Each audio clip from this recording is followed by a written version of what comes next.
نکال میرا زیور، کہاں چھپایا ہے تو نے؟ آج تیری کالی رنگت کے پیچھے چھپا کالا دل سب کے سامنے آ ہی گیا۔ سانس کی گرجدار آواز نے میرے وجود کو ہلا کے رکھ دیا۔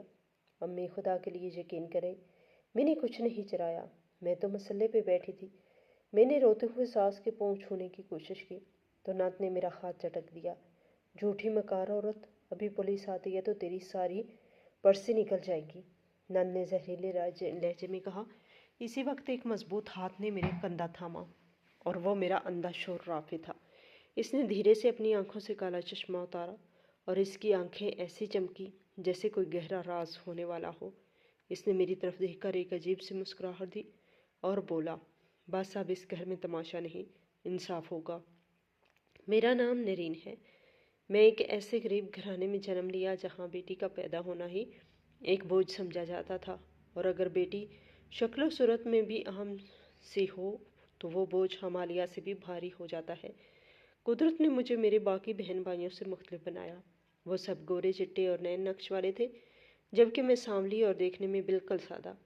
یہی فرق میری زندگی کے لیے گالی بن گیا تھا۔ اماں کیا سلیمہ کے لیے کوئی جواب آیا؟ ابا نے تھکے ہوئے ہارے لہجے میں پوچھا۔ سلیمہ میری چھوٹی بہن تھی جس کا رشتہ ابھی چند دن پہلے طے ہوا تھا۔ اماں نے ٹھنڈی آہ بھری اور میری طرف دیکھ کر بولی، ہاں، ان کا جواب آ گیا ہے، وہ اگلے مہینے کی تاریخ مانگ رہے ہیں۔ لیکن میرا تو کلیجہ منہ کو آ رہا ہے۔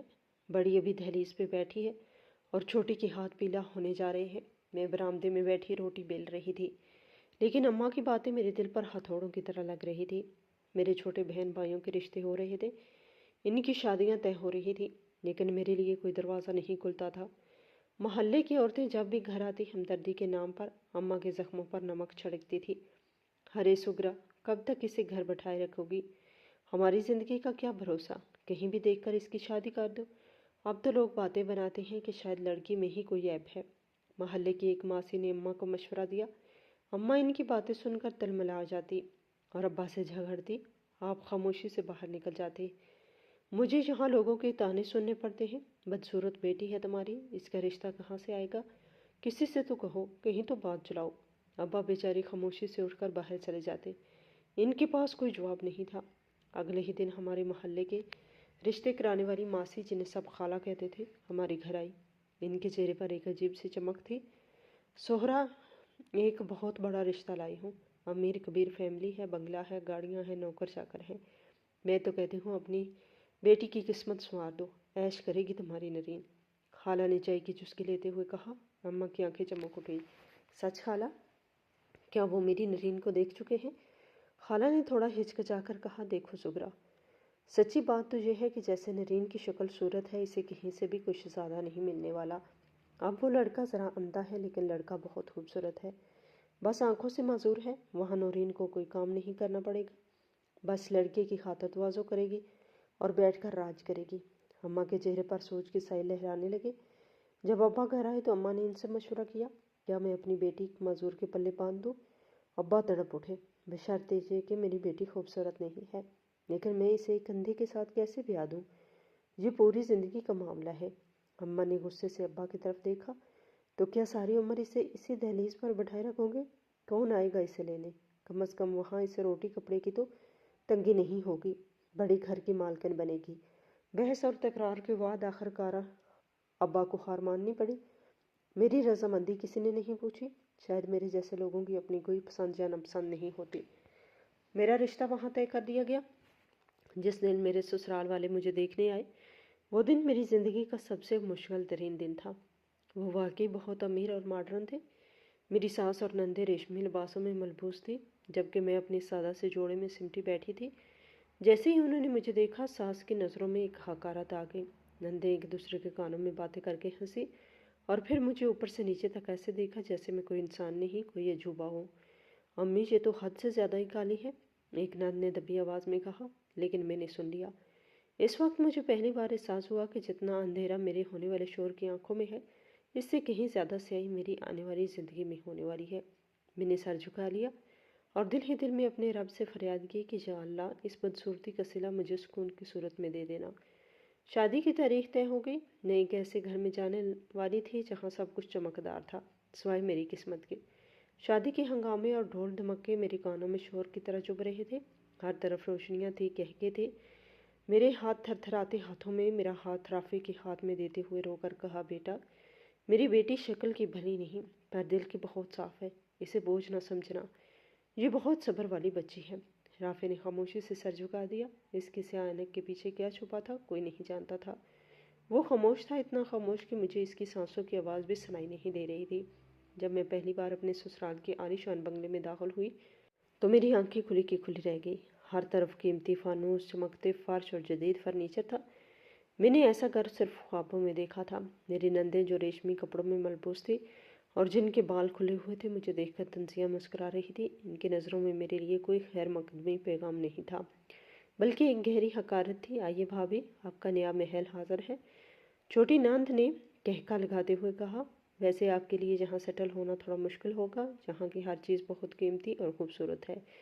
ہم سب یہاں بہت ماڈرن ہیں، امید ہے آپ اس کالی رنگت اور پرانے خیالات کے ساتھ یہاں گھٹ کر نہیں مریں گی۔ کوئی جواب نہیں دیا، بس اپنا دوپٹہ سر پہ اچھی طرح جماتے ہوئے رافع کا ہاتھ پکڑ کر کمرے کی طرف بڑھ گئی۔ رافع پورے راستے خاموش رہا، جیسے اسے ارد گرد ہونے والی کسی بات سے کوئی سروکار نہ ہو۔ کمرے میں پہنچ کر اس نے دھیرے سے اپنا ہاتھ میرے ہاتھ سے چھڑایا اور بیڈ کے ایک کونے پر بیٹھ گیا۔ کمرہ بھی بہت بڑا اور خوبصورت تھا، لیکن وہاں کی خاموشی مجھے کاٹنے کو دوڑ رہی تھی۔ تمہارا نام نرین ہے نا؟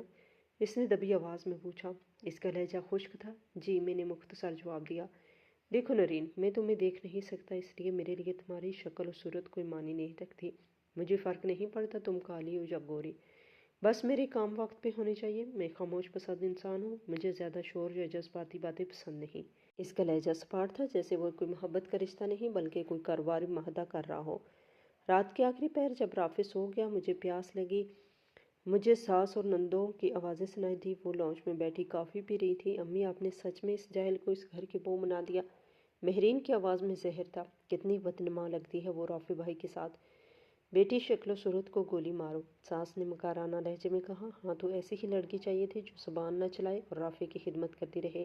رافع کے کاغذات پر دستخط کروانے کے لیے ہمیں کسی ایسی معذور لڑکی کی ضرورت تھی جو نکاح کے بندھن میں بندھی ہو۔ کل سے تم دیکھنا میں اس کے غرور کیسے خاک میں ملاتی ہوں۔ میں وہیں دیوار کے ساتھ لگ گئی، میرا دل زور زور سے دھڑک رہا تھا۔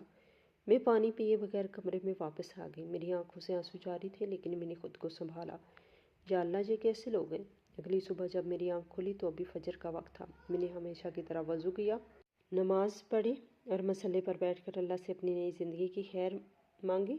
اچانک کمرے کا دروازہ دھڑ سے کھلا۔ میری ساس، جن کے چہرے پر غصے کی لہریں تھیں، تنگ و تیز لہجے میں اندر داخل ہوئی۔ اے اٹھ جہاں سے! انہوں نے میرا بازو پکڑ کر مجھے بیڈ سے کھینچنے کی کوشش کی، حالانکہ میں مسلے پر تھی۔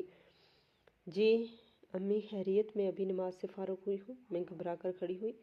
خیریت کی بیٹی، یہاں بیٹھ کر رانی بننے کے خواب مت دیکھنا۔ تجھے کیا لگا تھا میری بیٹی کی آنکھیں نہیں ہیں تو اس گھر پہ راج کرے گی؟ انہوں نے مجھے جھٹکا دیتے ہوئے کہا۔ تیری جیسے بدصورت اور کالی کلوٹی کو اپنے گھر میں برداشت کرنا کوئی آسان کام نہیں ہے۔ مسلہ اٹھا اور کچن میں جا کر سب کا ناشتہ بنا۔ ہمیں مفت کی نوکرانی مل گئی ہے، اب اس کا بھرپور فائدہ اٹھائیں گے۔ تجھے اسی لیے لائے ہیں تاکہ میسیوں کے پاس سے بچ سکے۔ میرے آنسو بہنے لگے۔ امی، ابھی تو میرا پہلا دن ہے، میں ابھی اپنے گھر والوں کو فون بھی نہیں کر سکی۔ پہلا ہو جا آخری، کام تجھے ہی کرنا ہے۔ چل شاباش، ورنہ بھوکی رہے گی۔ آج اس گھر میں روٹی صرف اسے ملتی ہے جو کام کرتا ہے۔ انہوں نے مجھے دھکا دیا اور باہر نکل گئی۔ میں کچن میں پہنچی تو وہاں کا ماحول دیکھ کر گھبرا گئی۔ اتنا بڑا کچن تھا، مجھے سمجھ نہیں آ رہا تھا کہ کہاں سے شروع کروں۔ وہاں پہلے سے موجود ملازمہ مجھے دیکھ کر ہٹ گئی۔ اس کی نظروں میں ہمدردی تھی، لیکن وہ کچھ بول نہیں سکتی تھی۔ نندیں ڈائننگ ٹیبل پر بیٹھی ہنس رہی تھی۔ ارے دیکھو، نئی ماسی آ گئی، بڑی نند مہرین نے تنزیہ کہا۔ نرین، چائے میں چینی کم رکھنا، میں اپنی فٹنس کا بہت خیال رکھتی ہوں، تمہاری طرح نہیں کہ کچھ بھی بن جاؤں۔ اور ہاں، ناشتہ 10 بجے تک میز پر ہونا چاہیے، ورنہ امی کا غصہ تم برداشت نہیں کر پاؤ گی۔ میں چپ چاپ کام میں لگ گئی، رافع کے لیے ناشتہ تیار کر کمرے میں لے گئی تو وہ خاموشی سے بیڈ پر بیٹھا تھا۔ میں نے ٹرے میز پر رکھی اور اس کے قریب گئی۔ آپ ناشتہ کر لیں، میں کھلا دوں؟ میں نے دھیمی آواز میں پوچھا۔ رافع نے میری آواز کی سمت سر گھمایا۔ اس کی آنکھوں پر کالی عینک کبھی بھی لگی تھی۔ نہیں، میں خود کھا لوں گا، بس تم میرے ہاتھ دلواؤ۔ میں نے ایک برتن میں پانی لایا اور اس کے ہاتھ دلوائے۔ اس نے خاموشی سے ناشتہ کیا اور وہ گھر کے باقی لوگوں کی طرح مجھ پر چیختا نہیں تھا، لیکن اس کی خاموشی بھی مجھے ڈرا دیتی تھی۔ وہ سارا دن اپنے کمرے میں بند رہتا یا خاموشی سے چھت کو دیکھتا رہتا۔ دوپہر تک میں گھر کے کاموں سے تھک کر چور ہو گئی۔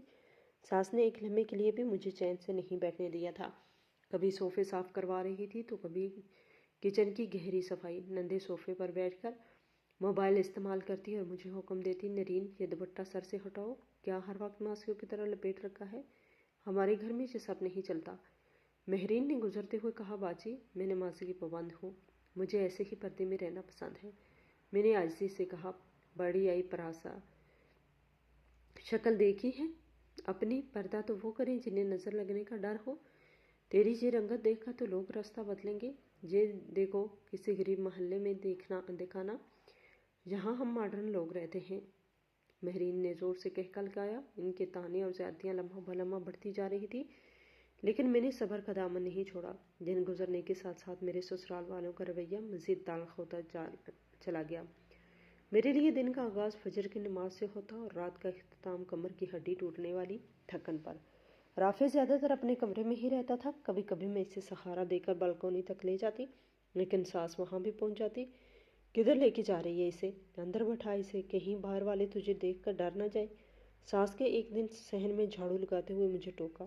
میں نے نیچی نظروں سے کہا، امی وہ سارا دن کمرے میں گھبرا جاتے ہیں، تھوڑی تازہ ہوا کھانی ہے تو پنکھا تیز کر دے۔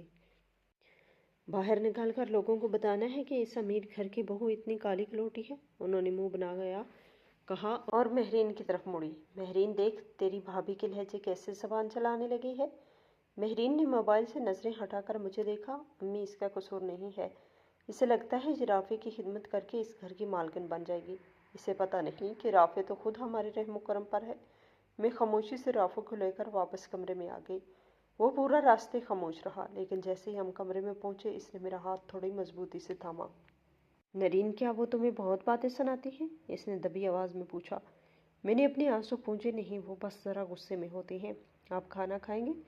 تم خود کو کیوں چھپاتی ہو؟ اس نے اچانک ایسا سوال کیا جس نے مجھے چونکا دیا۔ میرا مطلب ہے تم نے ہمیشہ سر پر دوپٹہ اوڑھ رکھا ہوتا ہے، کیا تم اس ماڈرن گھر کے رنگ میں نہیں ڈلنا چاہتی؟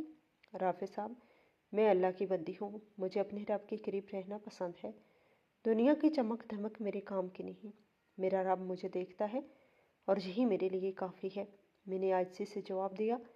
رافع کے چہرے پر ایک لمحے کے لیے حیرت ابھری، پھر وہ دوبارہ اپنی اسپاٹ حالت میں آ گیا۔ تم بہت عجیب لڑکی ہو۔ دوپہر کے وقت جب میں ظہر کی نماز سے فارغ ہو کر قرآن پاک کی تلاوت کرنے بیٹھی تو ساس نے اچانک میرے کمرے کے باہر آ کر ٹی وی کا والیوم فل کر دیا۔ اونچی آواز میں ڈرامہ چل رہا تھا اور تلاوت میں خلل پڑ رہا تھا۔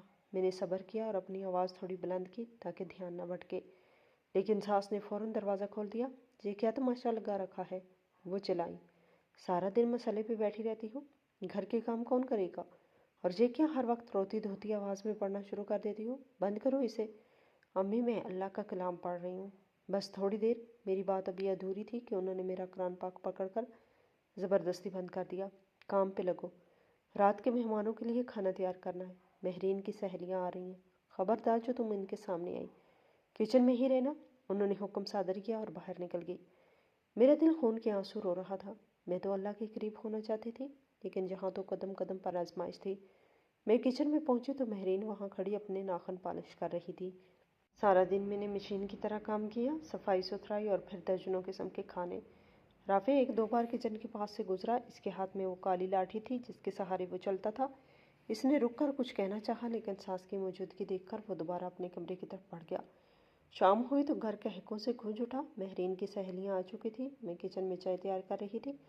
اچانک ساس اندر داخل ہوئی، نرین جلدی سے چائے اور لوازمات لے کر آؤ، اور یاد رکھنا ٹرے ٹھیک سے پکڑنا، تمہارے ہاتھ ویسے ہی کانپتے رہتے ہیں۔ انہوں نے تنبیہ کی۔ میں نے کانپتے ہاتھوں سے چائے کی ٹرے سنبھال لی اور ڈرائنگ روم کا رخ کیا۔ جیسے ہی اندر داخل ہوئی، کہکوں کا ایک طوفان تھم گیا اور سب کی نظریں مجھ پر گڑ گئی۔ مہرین کی 5-6 سہیلیاں صوفوں پر نیم دراز تھیں، جن کے میک اپ سے لدی چہرے اور جدید قسم کے لباس مجھے اپنی سادگی پر مزید شرمندگی محسوس ہونے لگی۔ مہرین یہ کون ہے؟ تمہاری نئی میڈ؟ ایک لڑکی نے حقارت سے مجھے سر سے پاؤں تک دیکھتے ہوئے پوچھا۔ مہرین نے ایک طنزیہ نظر مجھ پر ڈالی اور مسکرا کر ہنستے ہوئے بولی، ارے نہیں یار، یہ رافع کی بیگم ہے، میری بھابھی۔ یہ سنتے ہی ایک بار پھر پورا کمرہ زوردار کہکوں سے گونج اٹھا۔ کیا رافع بھائی کی شادی اس سے؟ دوسری لڑکی نے حیرت سے کہا۔ مطلب ٹھیک ہے کہ بھائی دیکھ نہیں سکتے، پر اس کا مطلب یہ تو نہیں تم لوگ اس کالی کلوٹی لڑکی گھر لے آؤ؟ بیچارے رافع بھائی، اچھا ہے کہ وہ دیکھ نہیں سکتے، ورنہ اسے دیکھ کر تو ان کا دل ہی بیٹھ جاتا۔ میری آنکھوں میں آنسو تہنے لگے، لیکن میں نے ہمت کر کے چائے کی پیالیاں میز پہ رکھنی شروع کی۔ میرا دل چاہ رہا تھا کہ زمین پھٹے اور میں اس میں سما جاؤں۔ سچی مہرین، تم لوگ اسے برداشت کیسے کرتے ہو؟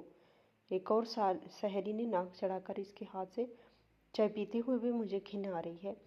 یہ سنتے ہی میرا ہاتھ بری طرح کپکپایا۔ میں ایک پیالہ مہمان لڑکی کی طرف بڑھا رہی تھی کہ اچانک میرے ہاتھوں نے جواب دے دیا اور چائے کا بھرا ہوا کپ اس کی مہنگی قمیض پہ جا گرا۔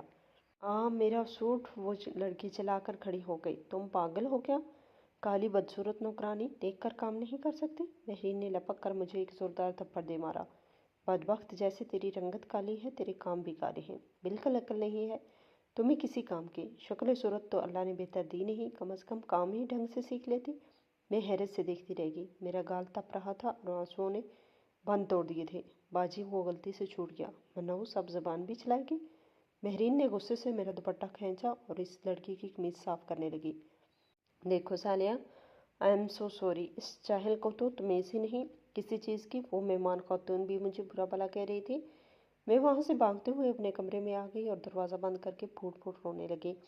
میں مکمل طور پر ٹوٹ چکی تھی۔ میرا قصور صرف یہ تھا کہ میں بدصورت تھی۔ نرین، تم رو رہی ہو؟ رافع کی آواز آئی۔ وہ کونے میں بستر پر بیٹھا تھا، اس کا چہرہ ہمیشہ کی طرح سپاٹ تھا۔ میں اس کے قریب جا کر فرش پر بیٹھ گئی اور اس کا ہاتھ تھام کر بولی، رافع صاحب، میرا کیا قصور ہے؟ کیا کالا ہونا جرم ہے؟ آپ کی بہن نے سب کے سامنے مجھے تھپڑ مارا، مجھے نوکرانی کہا، میں انسان نہیں ہوں؟ رافع کا ہاتھ میرے ہاتھ میں تھوڑا سا لرزا۔ اس نے گہرا سانس لیا اور پہلی بار اس کا لہجہ بہت سخت، سنجیدہ اور مضبوط تھا۔ نرین، تم فکر مت کرو، میں جانتا ہوں باہر کیا ہوا ہے۔ اس نے دھیمی آواز میں کہا، تمہارے رونے کا وقت اب ختم ہونے والا ہے، بس تھوڑا صبر اور کرو، میں سب ٹھیک کر لوں گا۔ میں نے حیرت سے اس کی طرف دیکھا۔ اس کے لہجے میں ایسی ہمت تھی جو میں نے پہلے کبھی نہیں دیکھی تھی۔ آپ کیا کر سکتے ہیں؟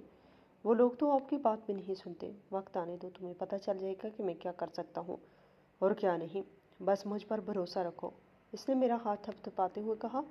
مجھے اس کی باتوں سے تھوڑی تسلی تو ملی، لیکن میرے ذہن میں سوالات کا انبار تھا۔ رافع جو خود ان لوگوں کے رحم و کرم پر تھا، وہ میرے لیے کیا کر سکتا تھا؟ لیکن اس کی آواز کی وہ گونج میرے دل میں ایک نئی امید پیدا کر گئی تھی۔ مگر ساس اور نندوں کے ارادے تو کچھ اور ہی تھے۔ انہیں کیا معلوم تھا کہ جس اندھے کو وہ بے بس سمجھ رہی ہیں، وہ ان کی ہر چال پہ نظر رکھے ہوئے تھا۔ اگلی صبح میری آنکھیں سوجی ہوئی تھیں، لیکن گھر کی مشقت میرا انتظار کر رہی تھی۔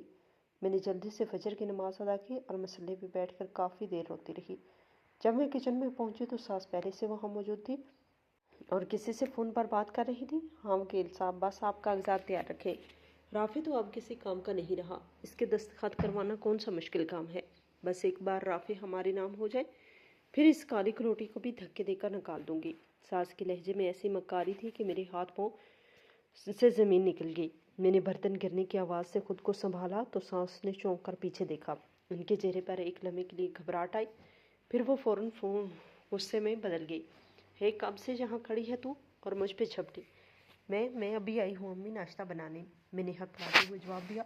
خبردار جو میری باتوں میں ٹانگ اڑائی، چل اپنا کام کر۔ انہوں نے فون بند کیا اور مجھے گھورتی ہوئی باہر نکل گئی۔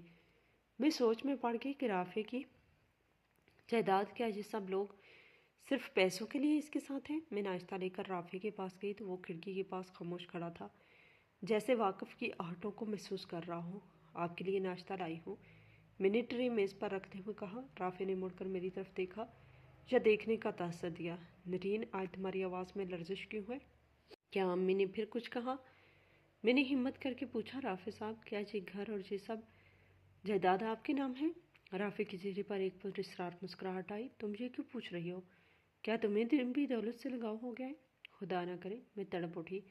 میں تو بس اسی لیے پوچھ رہی ہوں کیونکہ مجھے ڈر ہے کہ کہیں آپ کے اپنے ہی آپ کو دھوکہ نہ دے دیں۔ رافع نے میرا ہاتھ پکڑ کر مجھے اپنے بالکل قریب بٹھایا۔